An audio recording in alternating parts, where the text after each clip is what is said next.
Welcome into the Ohio State Football Report. My name is Billy Beebe, and I was wrong about the Indiana Hoosiers. I called them frauds. I called them unready for the moment, for the test. Well, all they are now is Big Ten champions. Ohio State falling to Indiana 13-10 in a winnable game.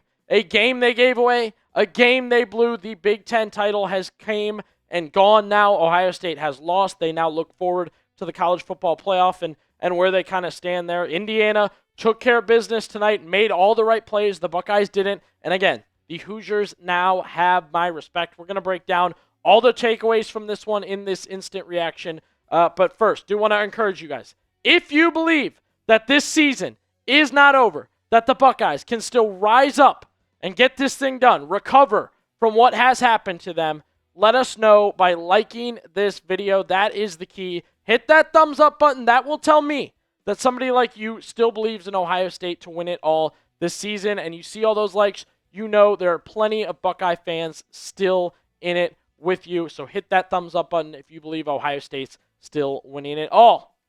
Of course, Jayden Fielding missing that 27-yard field goal that would have tied it at 13. I immediately went back to a short video that I made a couple months ago, citing that Fielding's issue was he couldn't hit 50-plus yarders. He had never hit one. Could come back to bite the Buckeyes in the butt.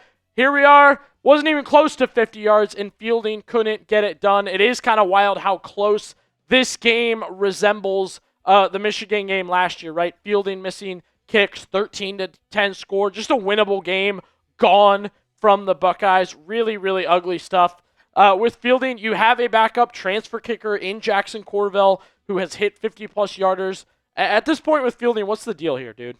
Hit the field goals. Hit the field goals. Make the easy ones. Why are we hitting field goals in the snow in Ann Arbor but not in a dome in Indianapolis? Figure it out. You are a senior. Certainly not a senior captain. You are a senior. Get it done going forward. That's all I really have to say to Jayden Fielding right now. I can't help him. I don't know how to kick. It's not my job to kick field goals. It's his. Next is play calling for Ohio State. The Buckeyes milked the clock, had two long drives, made it to the red zone twice at the end of this game, in a big-time game, in big-time moments where you had to have points, and you came away with nothing. Nothing. I said on our watch party here with producer Aiden Priest, after the first red zone failure, the Julian Sayin QB sneak, I said to Aiden Priest, I said, all right, I hope they learn from that. They tried to go to Jeremiah Smith on kind of a play-action bootleg. Didn't work. And then they tried to sneak it. I said, hey, load the box, run the running back twice. I hope they learn from it. They go into the next drive, bootleg to the right, throw to Bennett Christian, a blocking tight end, over his head, incomplete, not go for it, go with Fielding, misses the field goal. Learned nothing from one drive to the next. I also noted multiple times the Buckeyes never hit the big play. Indiana hit the long passes and got penalties on the long passes. Ohio State never did. Even Jeremiah Smith running up the sideline. Big play to be had. Ball was underthrown by Julian Sayin, who we will talk more about in just a second. Play calling wasn't there. I don't know if that's Brian Hartline, if that's Ryan Day's game plan. I don't know if it's in the middle. I'm still not clear on how much Hartline calls and Day jumps in and big moments and fourth downs and third downs and so many tight ends and not enough wide receivers. Chaos on the play calling tonight definitely cost you at times, and certainly on those final two red zone appearances, just did not get it done. I want to know, a lot of people are going right to Jayden Fielding. Give me your one word. Why did Ohio State lose this game tonight, the Big Ten title game, to Indiana? You get one word. Let us know down below.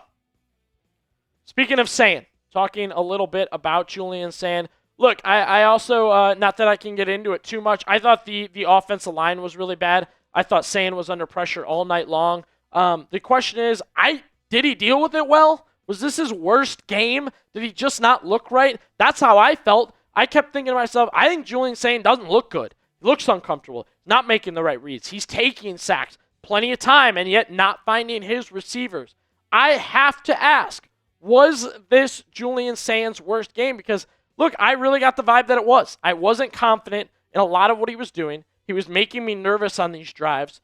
You saw mistakes again with the interceptions. He throws into triple coverage. Ball gets booted up into the air, picked. That's 3 points for Indiana. This was a big-time game, big-time moments, big-time pressure on Julian Sayin. Stats-wise, solid, right? You probably wouldn't be too upset with this stat line. But again, I think this was one of Julian Sayin's worst games, if not his worst game this season. Do want to take the opportunity now to let you guys know that this episode is brought to you by Prize Picks. It's the holiday season, the best time of year for sports. Bowl games, basketball matchups, playoff pushes, it's all happening at once. And while you and I are out here making decisions every day, what gifts to buy, what to eat, what games to watch, there is one place where it feels good to be right, and that is Prize Picks. New feature alert. Prize Picks is now offering early payouts. That's right. Early payouts. You heard me right on that one. That means on the early payouts, you have the option to cash out your winnings if your lineup is off to a hot start. You can cash out early. That's right. So if you have a 2-pick power play like we had for this one, and it's looking good early and you're feeling good about it, you can cash out now with Prize Picks. We had Bo Jackson, more 86.5 rushing and receiving yards. I always love that. You guys know I preach to you when there's both. You got to take advantage. And then, look, I went Mendoza less because he was playing the Buckeyes. And again, good opportunity. I could have cashed out early. Prize Picks puts their users first, so all withdrawals are fast, safe, and secure. They offer Venmo, Apple Pay, and Venmo, Apple Pay, and MasterCard. Quick and easy deposits into your account this football season. So download the app today and use code CLNS to get $50 in lineups when you play your first $5 lineup. That's code CLNS to get $50 in lineups after you play your first $5 lineup. Prize Picks, it's good to be right. My fourth takeaway from the Ohio State and Indiana matchup in the Big Ten title game, defense did their job. Defense held Indiana to 13 points. If I told you that before the game, you would think Ohio State won. It's as simple as that, right? Defense does their job week after week after week. The offense gives the ball up and forces the defense into situations where they have to defend and try and keep them to a field goal. And just Caden Curry was so good. Kenyatta Jackson was so good. These guys were getting held over and over and over again, and they still held Indiana to just 13 points. I know a lot of people may note that we couldn't get a stop towards the end of the game. That seemed to be, whatever. It came down to the defense. It comes down to the defense. Defense was there all night. I don't blame them for a late game drive where they're under pressure, not only in general, but they also had to deal with the clock as it was. So, defensively, you're doing your job. I still have all the confidence in the world in this Ohio State defense when they go to the playoff. I feel great about them. I think they can hold top-tier opponent, the number one team in the country, Indiana is going to be now, can hold an opponent like that to just 13 points. So again, shout out the defense. They did their job in this one. It's not over. If you did not hit that thumbs up button earlier, I got to tell you guys, it's not done.